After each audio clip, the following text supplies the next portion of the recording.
Dear students, in the previous class, I have explained you the working of an electrochemical cell. I hope you must remember that there were two half cells which were externally connected by an insulated wire and internally they were connected through a salt bridge. I also explained the working of the salt bridge. Now today I am telling you how to represent a cell, that without seeing the beakers, without seeing the two half cells, how you will know that which half cell will undergo oxidation and which half cell will undergo reduction, which is anode and which is cathode. Let me tell you the representation of an electrochemical cell. Anode is on the left hand side and cathode is on the right hand side. The salt bridge is represented or indicated by a parallel line in between the anode and the cathode. Anode we will write on the left hand side and cathode on the right hand side. You can see and you must be remembering that in the previous class the zinc electrode was acting as anode and the copper electrode was acting as cathode. Zinc was losing electron and the copper ions were accepting or gaining those two electrons. Now just see how to represent the zinc half cell or the oxidation half cell and the reduction half cell. Zinc semicolon zinc ions or zinc a vertical line and the zinc ions. For more specification you can put concentration also with the zinc ions. 1 molar is representing the concentration. This is the anode side. So you can see that the anode side is written first the metal and then its ionic state. While writing the cathode side, first we will write the ionic state, the copper ion, then the semicolon or a vertical line, its concentration, and then the copper atom in the solid state. And in between the two half cells, you can see the parallel lines. These parallel lines are representing a salt bridge. I hope this is very much clear to you that how we can represent an electrochemical cell. And you must understand this to solve the numericals. Let me give you a memory aid, that how to remember that which side is anode, which side is the negative terminal or which is cathode or a positive terminal. Dear students, just remember one word, lone, L-O-A-N. L means the left and the loss of electrons. O means oxidation. A means anode and N means negative terminal. Now it is very much clear that on the left hand side the loss of electrons takes place. The loss of electrons is known as oxidation. Oxidation takes place at anode and anode is the negative terminal. Just reverse everything and you will get the other side, that is the reduction side. If the left hand side the loss of electron, then on the right hand side it is the gain of electron. And if on the left hand side the loss of electron is oxidation, then on the right hand side it is reduction and it takes place on cathode and cathode is the positive terminal. Let me give you another memory aid. You can use any of either. That is the alphabetical order. Both the sides are written on the screen and you can see L is left, then its counterpart is right, and we know that R always comes after L when we write the alphabets in sequence.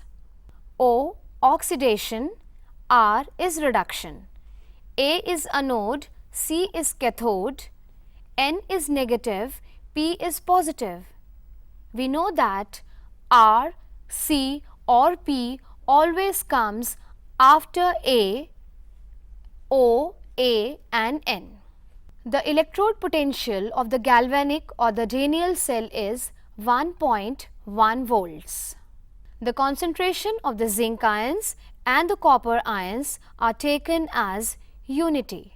Now let me explain few terms which you must know as a definition or for the further concepts of solving the numericals. Electrode potential.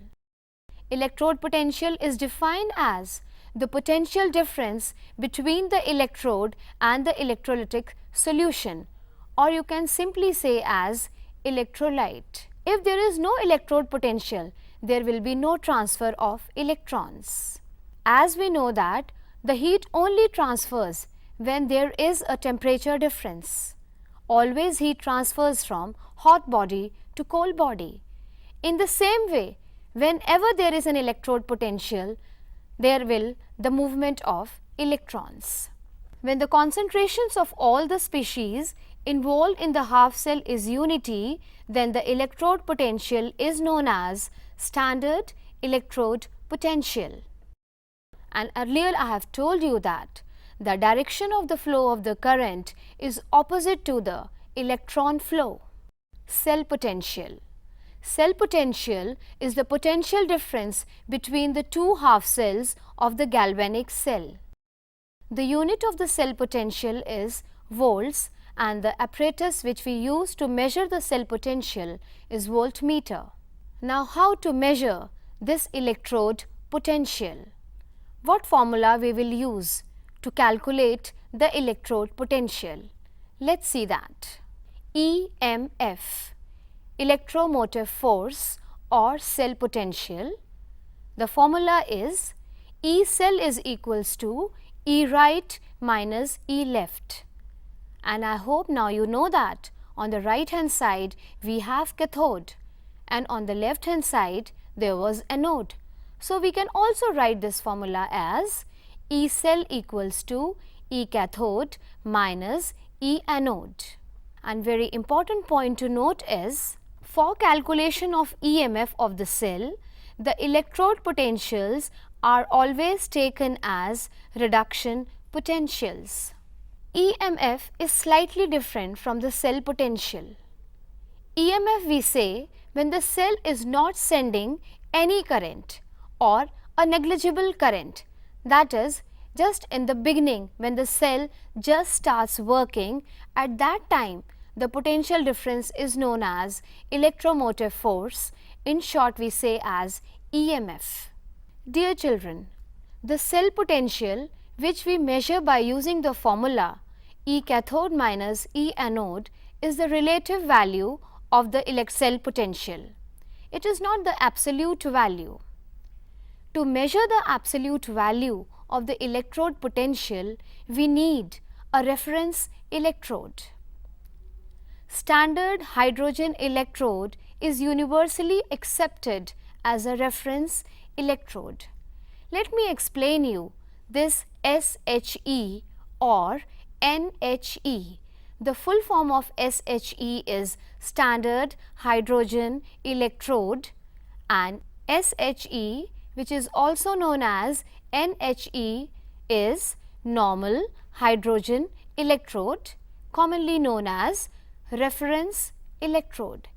Let's see its working. Standard hydrogen electrode is a reference electrode to measure potential of individual half cell. It has been assigned a zero potential at all temperature. Its construction. Standard hydrogen electrode is made up of a platinum wire coated with platinum black and is enclosed in a glass tube.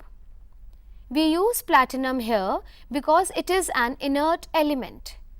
It does not react with any other electrolyte or any other metal.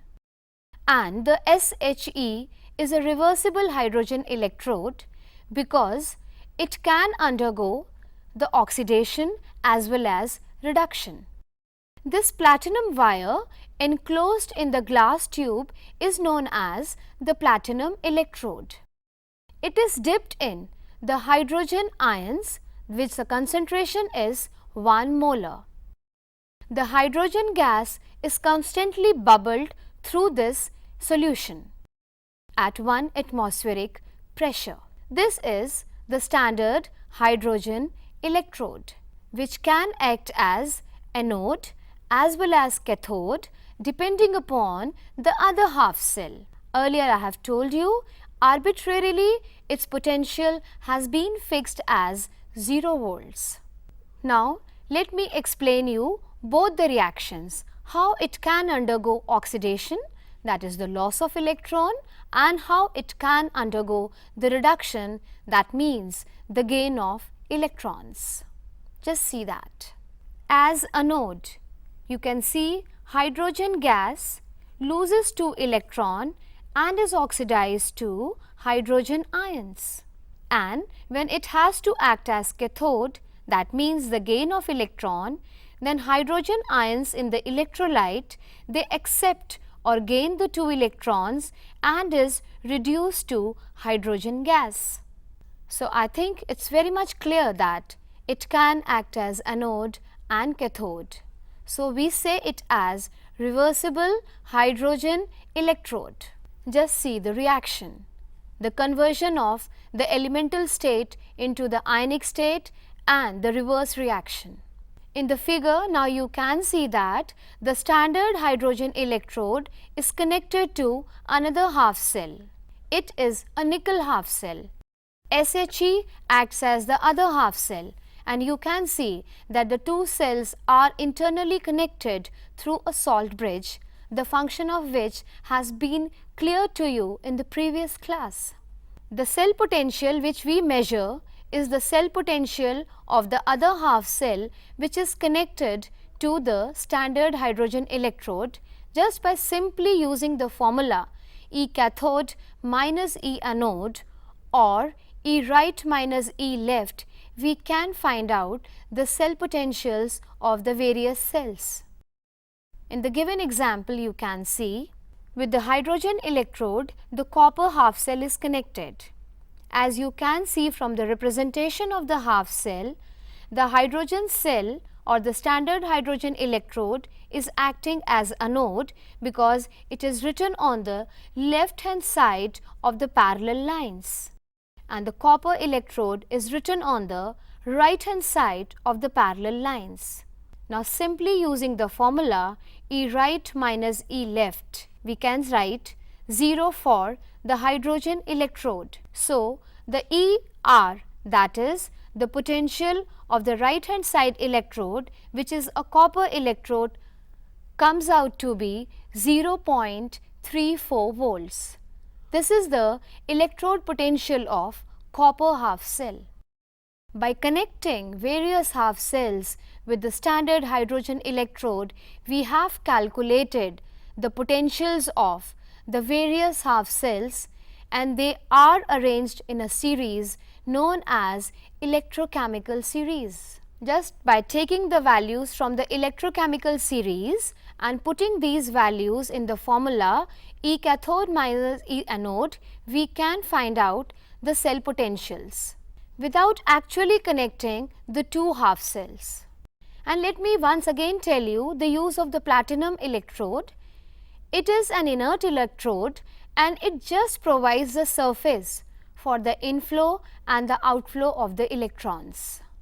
Dear students, just now I have explained you how to represent an electrochemical cell and the need and use of standard hydrogen electrode, a reference electrode whose potential has been fixed as 0 volts, and how we can use the electrochemical series to find out the cell potential of the various combinations. I hope now you can use the formula E cathode minus E anode in your numericals and find out the cell potential.